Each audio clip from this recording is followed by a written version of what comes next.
क्या तुम्हें बॉबी की ये वाली मूवी याद है जिसमें हमें दिखा जाता है इस दुनिया के सबसे खतरनाक विलन को, जिसका नाम होता है रेड टाका। एंड रेड टाका बॉबी से उसकी सारी के सारी एलिमेंटल पावर वापस ले लेता है। तो क्या बॉबी उससे वो पावर ले पाता है या फिर नहीं, इसका पता तुम्हें वीडियो में ही चलेगा। तो भाई और बहनों शांत से बैठ जाओ एंड वीडियो का मजा लेते रहो, क्योंकि आज हम जानने वाले हैं the complete story of this movie. कहानी की शुरुआत में हम देखते हैं कि बॉबी और गोपाल एक मिशन पर आए हुए थे, जहां उन्हें एक जायंट पेंगुइन से एगोबॉट नाम का पावर स्फीयर लेना था, जिसे वो जायंट पेंगुइन अपना अंडा समझ रही थी। अब आगे हम देखते हैं कि बॉबी उस पेंगुइन की पूंछ को उठाता है, एगोबॉट लेता है एंड दूसरा अंडा रख देता है एंड मिशन कंप्लीट। बल्ले बल्ले। लेकिन ऐसा हुआ नहीं था। मतलब गोपाल वहां से पेंगुइन का अंडा ले आता है एंड जब वो उससे पूछता है कि भाई तू ना ऐसा क्यों किया, तब वो बोलता है कि मैं तो उससे मस्त ऑमलेट बनाकर खाऊंगा। लेकिन उसका संतुलन बिगड़ जाता है एंड अंडा नीचे गिर जाता है एंड फूटने के बाद उस अंडे से एक बच्चा निकलता है जो कि चिल्ला चिल्लाकर अपने लोंडो को फंसा देता है एंड वो जायंट पेंगुइन उड़ जाती है एंड उनके पीछे पड़ जाती है और भागते हुए वो उससे पूछता है कि भाई तू ऐसा करता क्यों है, मतलब तुझे ऐसा करने में मिलता क्या है। तो वो बोलता है कि भाई जिस काम में मेहनत ना होना मुझे मजा नहीं आता, क्योंकि एक महान इंसान ने एक बार बोला था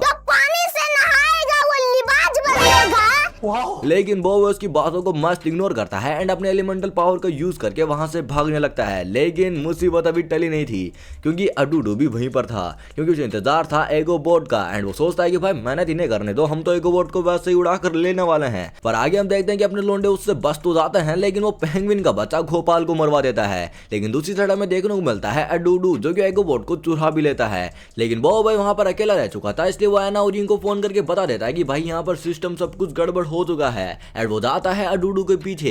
लेकिन यहाँ पर हम देखने को मिलता है कि वो जायंट पेंगुइन गोपाल का ऑमलेट बनाने ही वाली थी, लेकिन सही टाइम पर वहां पर एना आ जाती है एंड इस साइड हमें देखने को मिलता है पापा जोला, मतलब इंसाफ के रक्षक, एंड वो अडूडू को वहीं पर रोक लेते हैं एंड सभी के सभी अकेले अडूडू पर टूट पड़ते हैं एंड लास्ट में अपना थंडरस्टॉर्म उससे दूर फेंक देता है। अब यहाँ पर हमें देखने को मिलता है इन दोनों का मिलन। सूरज कब दूर गगन से चंदा लेकिन अडूडू इसे बर्बाद कर देता है। फिर आगे हमें देखने को मिलता है कि अपने लोंडे अपने शिप पर मस्त बैठ जाते हैं, लेकिन अडूडू की पिटती हालत को देखकर बॉबी को थोड़ी दया आ जाती है एंड वो उससे बचा देता है। तो ये पिछले वाला पार्ट मूवी के ऊपर का हिस्सा था, क्योंकि असली मूवी तो अब से शुरू होने वाली है, जहाँ पर हम देखते हैं कुछ गैलेक्टिक गुंडों को जो कि एक जगह पर माइनिंग करने के लिए आए थे।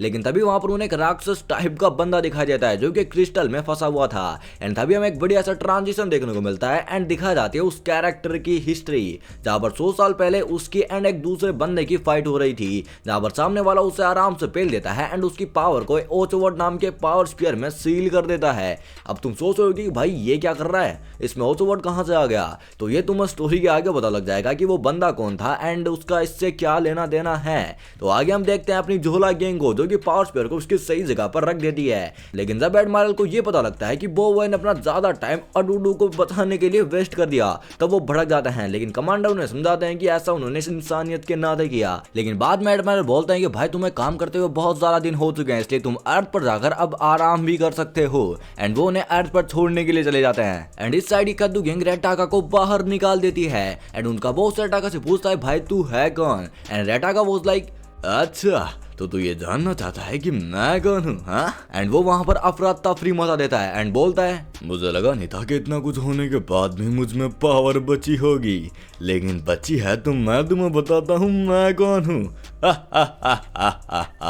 एंड वो गोलगप्पा ये बात सुनकर समझ आता है कि भाई ये कौन है एंड वो उसे पूछता है कि क्या तुम रेड टाका हो, द लेजेंडरी एलिमेंटल पावर के असली मास्टर। एंड उसके बात को सुनने के बाद ये टिंगू आता है एंड बोलता है लेकिन वो एलिमेंटल पावर तो बॉबी की है ना। टिंगू की बात को सुनने के बाद रेड टाका उसके बॉस को उठा लेता है एंड बोलता है कि मुझे बताओ कि बॉबी कौन है एंड वो कहां पर मिलेगा, और अगर तुमने मुझे बता दिया तो मैं तुम्हें बहुत सारे क्रिस्टल भी दूंगा। एंड दूसरी साइड में देखने को मिलता है अडूडू, जो कि हॉस्पिटल में भर्ती हो चुका था एंड यहाँ पर अपने लोंडे धरती पर आ चुके थे काफी लंबे समय के बाद एंड उन्हें लेने के लिए उनके पेरेंट्स भी वहीं पर थे। लेकिन क्या तुमने एक चीज को नोटिस किया, ये है पापा जोला की वाइफ, ये है यिंग की मम्मी, ये है एना की मम्मी, लेकिन इन मम्मियों के बीच गोपाल के पापा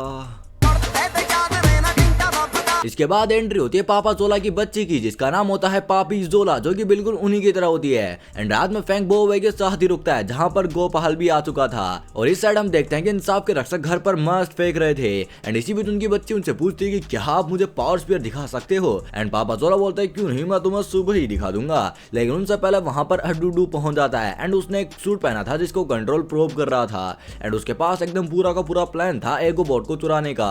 लेकिन जैसे वो एगोबॉट के पास पहुंचता है तभी वहां पर पापा जोला एंड उनकी बच्ची आ जाती है। एंड वो एगोबॉट को लेकर कहीं पर भाग निकलते हैं। एंड यहाँ पर हम देखते हैं कि अडूडू का वो सूट काफी ज्यादा पावरफुल था एंड उसे कंट्रोल प्रोब कर रहा था, इसलिए वो डेंजरस तरीके से काम कर रहा था। लेकिन पापा जोला की पुत्री एगोबॉट के अंदर चली जाती है एंड उसे कंट्रोल भी करने लगती है और अडूडू और प्रोब को भगा भगा कर पेलती है। एंड इसी टाइम पर अपनी झोला गैंग भी वहां पर आ चुकी थी, इसलिए वो कुछ कर भी नहीं सकता था। लेकिन तभी उन्हें खबर मिलती है कि इमरजेंसी मैसेज की, जो कि कमांडर ने उनके लिए भेजा था, जिसमें वो उन्हें बताता है कि टेपोस बेस पर हमला हो चुका है, इसलिए तुम सभी के सभी प्लेनेट क्वामबाग पर चले जाओ। एंड जैसे वो बोलते हैं तभी उनका मैसेज अचानक ही कट हो जाता है। लेकिन बोवे उससे बोलता है कि हमें टेपोस में जाकर सभी को बचाना चाहिए। लेकिन फैंग उसके खिलाफ था, क्योंकि उसका मानना था कि भाई कमांडर हमें जो भी बोला है वो कुछ सोच समझ कर ही बोला होगा। लेकिन कोई भी फैंग की बात को नहीं मानता। लेकिन जैसे वो ओचोवर्ड के पोर्टल की मदद से टेपोस बेस पर पहुंचते हैं तभी उन्हें वहां पर सब कुछ तबाह हुआ मिलता है। एंड डेटा का कमांडर की गुद्दी तोड़ने वाला था, लेकिन सभी वहां पर आ चुके थे। एंड वहां पर वो देखते हैं कि सभी का हाल बेहाल हो चुका है। लेकिन इसी बीच पापा जोला की बच्ची भी वहां पर आ चुकी थी और वह बोवे रेटाका से पूछता है कि भाई तू है कौन एंड तुझे हमसे क्या चाहिए। तभी वो बोलता है कि मैं हूँ रेटाका एंड मैं हूँ एलिमेंटल पावर का असली मास्टर, इसलिए मुझे तुम मेरी एलिमेंटल पावर वापस दे दो। और वो उसे पकड़ लेता है। लेकिन बोवे उसे अपने फायर एलिमेंट की पावर दिखाता है, जहाँ वो बोलता है तुमने अभी तक अपनी एलिमेंटल पावर का सेकंड टियर ही पार किया है, तो अभी मेरे पास जितनी पावर है उसकी हेल्प से मैं तुम्हें आराम से हरा सकता हूँ। अब ये सुनने के बाद बोवे उस पर बहुत सारे अटैक करता है, लेकिन वो सभी से बचता ही जा रहा था। देन वो यूज करता है सोलर ब्लास्ट का एंड इसे देखकर बोवे चौंक जाता है एंड समझ आता है कि ये कोई नॉर्मल बंदा नहीं है, इसे लड़ने के लिए मुझे अपनी पूरी की पूरी पावर लगानी होगी। एंड भाई रेटाका बहुत ही ज्यादा खतरनाक था एंड वो बोवे की गुद्दी तोड़ देता है एंड इसी के साथ वो अपने सहारे के सारे लोंडो को भी फेल देता है। लेकिन एंड टाइम पर बोवे अपनी सारी की सारी एलिमेंटल पावर को यूज करके उसे हराने की पूरी कोशिश करता है एंड यूज करता है सोलर ब्लास्ट का। लेकिन सोलर ब्लास्ट पड़ने पर वो सोलर की सारी पावर को अब्सॉर्ब कर लेता है एंड सोलर की सारी पावर उस पर समा जाती है एंड बोवे की सोलर पावर खत्म हो जाती है। मतलब बोवे के पास जो सोलर पावर थी वो अब उसकी नहीं रही, वो हो गई अब रेटाका की। एंड बोवे अब उस सोलर पावर का यूज भी नहीं कर पाएगा। अब सोलर की पावर को लेने के बाद वो और भी ज्यादा पावरफुल हो चुका था, इसलिए वो एक एक करके सारे एलिमेंट की पावर लेने लगता है। लेकिन बोवे के पास एक दो एलिमेंट बचे हुए थे एंड इसीलिए गोपाल आता है, उसे लेकर शिप में चला जाता है एंड रेटाका उसे रोकने की बहुत ज्यादा कोशिश करता है। लेकिन बोवे इन सभी को छोड़कर पोर्टल बनाकर वहां से भाग निकलता है एंड उनकी एंट्री होती है सीधे ही प्लेनेट क्वामबाग पर, जहां पर उनकी क्रैश लैंडिंग हो चुकी थी। और इधर रेटाका टेपोस बेस को तबाह करके वहां से निकल जाता है, जहां पर अपने लोंडे अभी भी थे। तो क्या वो मारे गए या फिर अभी भी जिंदा है, ये तुम्हें स्टोरी के आगे पता लग जाएगा।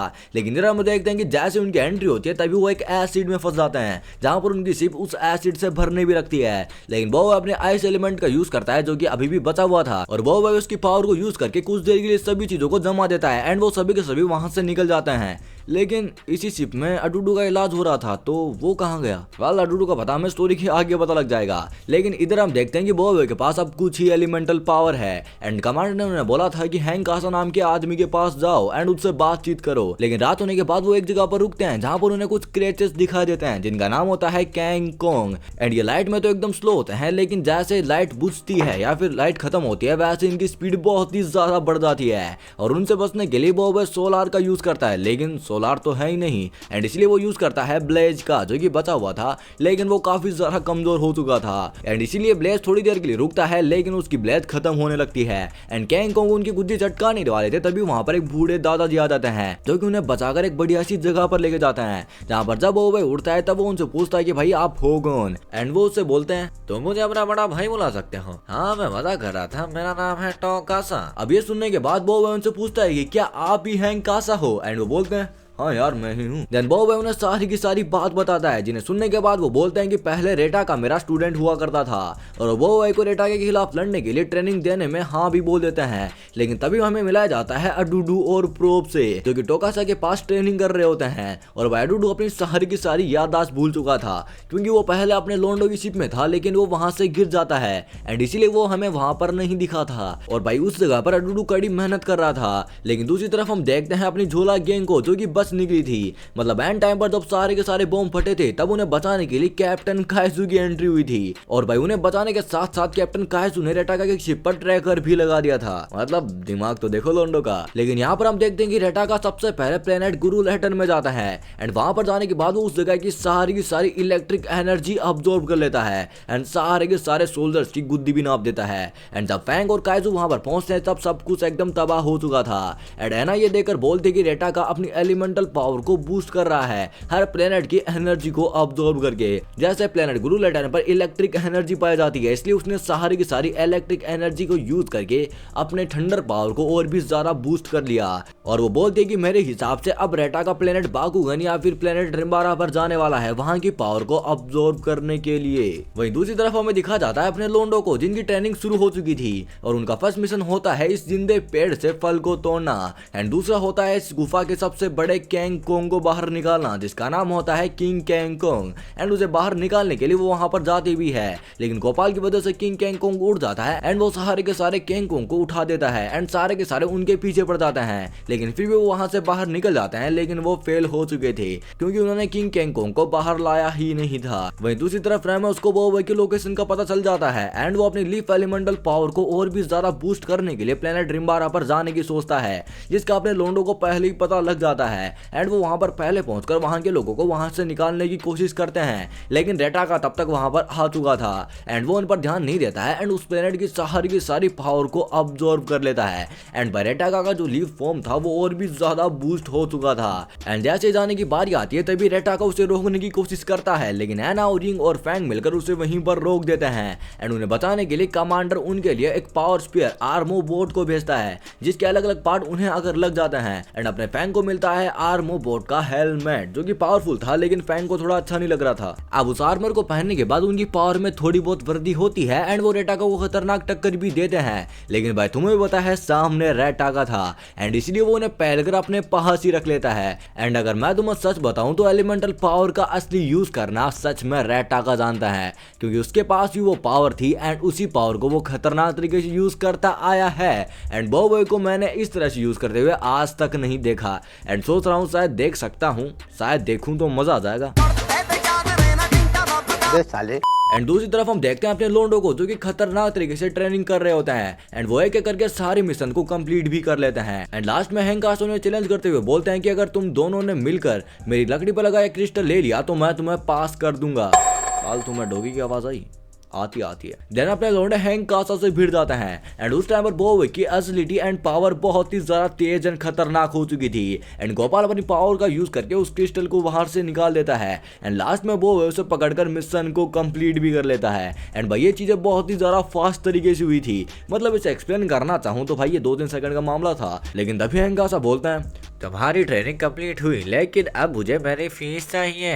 लेकिन बॉब उनसे पूछता है सर जी अगर फीस चाहिए तो वो मुझे पहले बोलते हैं, अगर आपको पैसा चाहिए तो मैं तुम्हें दे सकता हूँ। लेकिन हैंग कासा बोलते हैं भाई मुझे पैसा नहीं चाहिए, फीस मतलब मुझे तुम्हारी पावर चाहिए। एंड वो उसे पकड़कर उसकी सारी की सारी पावर अब्सॉर्ब करना शुरू कर देता है।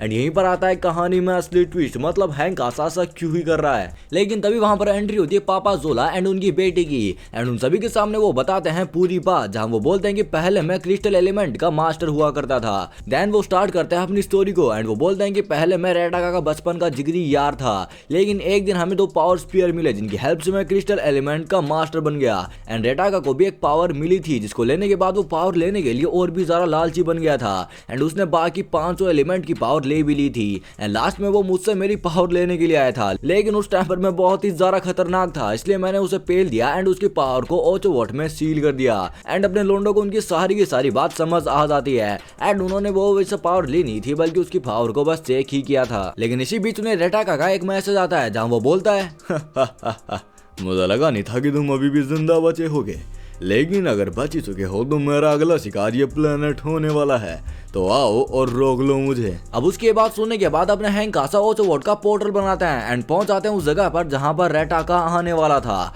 एंड वो वहां पर आ भी चुका था, जो कि हैंक कासा को आते ही पहचान लेता है एंड उन पर हमला भी बोल देता है। एंड तभी हमें दिखा जाता है हैंक कासा का पावर स्पीयर, जो कि था क्रिस्टल बोर्ड, एंड उसे पहनने के बाद वो खतरनाक बन जाता है एंड रेटाका से भिड़ने लगते हैं। एंड यहाँ पर पापी जोला एगो बोर्ड का यूज करती है एंड उन्हें वहां से निकाल देती है। अब आगे हम देखते हैं कि हैंक कासा की उम्र हो चुकी थी, इसलिए वो अपनी पावर का ज्यादा यूज भी नहीं कर पा रहे थे। और तभी रेटाका उन्हें दिखाता है अपनी टेम्पेस्ट पावर, जो कि बहुत ही ज्यादा खतरनाक एंड डेंजरस दिख रही थी। और भाई हैंक कासा को वो पेलने ही वाला था, लेकिन तभी वहां पर बोबोवे आ जाता है। बोबोवे का सामना रेटाका से था, जो कि उसे बांध देता है। एंड इस साइड पापा जोला बाकी लोगों को बचाने के लिए चले जाते हैं, लेकिन तभी वहां पर विलन्स की एंट्री हो जाती है एंड उन्हें बचाने के लिए अडूडू आता है। और भाई इस टाइम पर अडूडू एकदम गजब तरीके से लड़ रहा था और भाई वो बाकी तो पेल देता है, लेकिन ये लड़की बच जाती है जिसे अडूडू पसंद करता था। लेकिन लास्ट में वो लड़की उसका पोपट बनाकर उसे भी पेल देती है। अब यहाँ से आगे हमें दिखा जाएगा असली एक्शन, जहाँ पर हम देख देंगे हैंक कासा बोबोवे को बचाने के लिए उससे बार बार पिटते ही जा रहे थे। और हैंक कासा बोबोवे से बोलते हैं कि तुम्हारे पास अभी भी 2 एलिमेंटल पावर है, तो तुम मुझसे हरा सकते हो, क्योंकि मैंने रेटाका को बस एक ही एलिमेंटल पावर से हराया था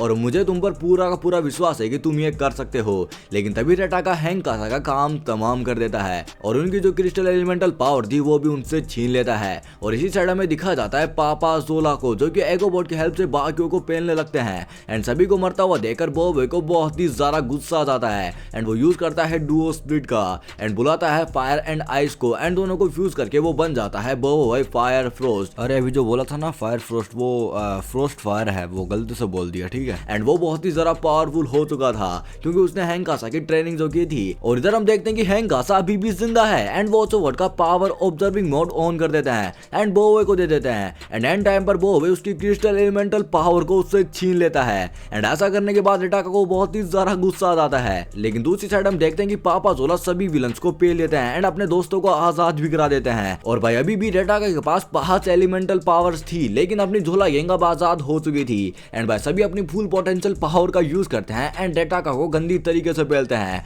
एंड रेटाका अपनी गंदी हरकतें अपनाता है डैम को तोड़ने की, लेकिन बोबोवे भी फॉर्म में था एंड वो यूज करता है आइस एंड अर्थ को एंड उन दोनों को फ्यूज करने के बाद बन जाता है बोबोवे ग्लेशियर। एंड भाई उसकी हेल्प से वो सभी के सभी चीजों को जमा देता है एंड भाई इसी तरह रेटाका से वो सारी की सारी एलिमेंटल पावर एक एक करके ले लेता है। एंड भाई लास्ट में वो बोबोवे सुपरा में फ्यूज हो जाता है एंड रेटाका का काम तमाम कर देता है। एंड भाई इस टाइम पर मुझे लगा कि भाई रेटाका उससे फिर से वो उसकी सोलर पावर ले लेगा, लेकिन ऐसा नहीं हुआ क्योंकि सामने बहुत ही ज्यादा खतरनाक चीज थी। एंड लास्ट में हम देखते हैं कि अपने लोंडे सब कुछ ठीक करके सारे प्लेनेट को उनकी एनर्जी देकर प्लेनेट रिम्बारा पर आ जाते हैं, जहां पर उनके सारे के सारे प्लेनेट आ जाते हैं एंड उनसे मिलने लगते हैं। एंड भाई इसी तरह ये मूवी खत्म भी हो जाती है। तो भाई और बहन उम्मीद करता हूँ तुम्हें वीडियो पसंद आई होगी, पसंद आई तो वीडियो को लाइक कर देना, सब्सक्राइब कर सकते हो तो वो भी कर देना। तो मिलता हूँ तुम्हें नेक्स्ट वीडियो में, तब तक के लिए बाय बाय।